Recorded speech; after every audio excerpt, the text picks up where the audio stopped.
Когда сидела на работе, случайно увидела сообщение, что сегодня в штабе татар проходит диктант на татарском языке. Для меня было это приятным удивлением. Я сразу согласилась и решила прийти.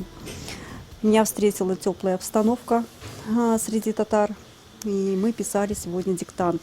Приятно было услышать татарские слова, татарский текст, скажем так, вспомнить школьные годы. Я хоть и закончила школу на татарском языке, но давно уже не занималась такими делами. Было очень полезно вспоминать и свой язык, и правописание. Очень понравилось. Огромная благодарность организаторам. Попала по приглашению своих коллег. Шикарное творческое пространство, где собираются интересные люди, проходят интересные дискуссии. Сегодня я стала свидетелем того, как писали большой диктант на татарском языке.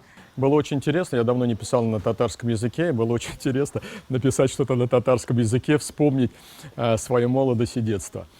Я очень рад, и мне весьма интересно бывать в штабе татар на различных мероприятиях, которые проводит данная организация в этих гостеприимных стенах.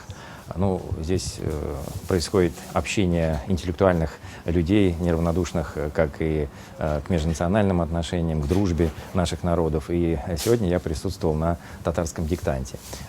Было интересно, как, собственно, происходит эта процедура. А после этого в рамках неформального общения мы поговорили о, опять же, культурных проектах, о новостях из мира наших республик и регионов. И дальше было чаепитие, и после чаепития я рассказал небольшую лекцию о том, как в современном мире нужно научиться или как уметь учиться.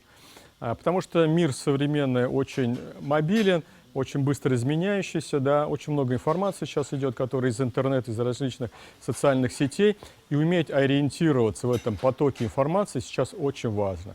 И очень важно уметь выбирать то, что наиболее важно, да, то, что вот наиболее интересно. Независимо от того, сколько тебе лет, какой у тебя возраст, можно и нужно учиться, обучаться всему новому, потому что мир у нас сейчас очень быстро меняется.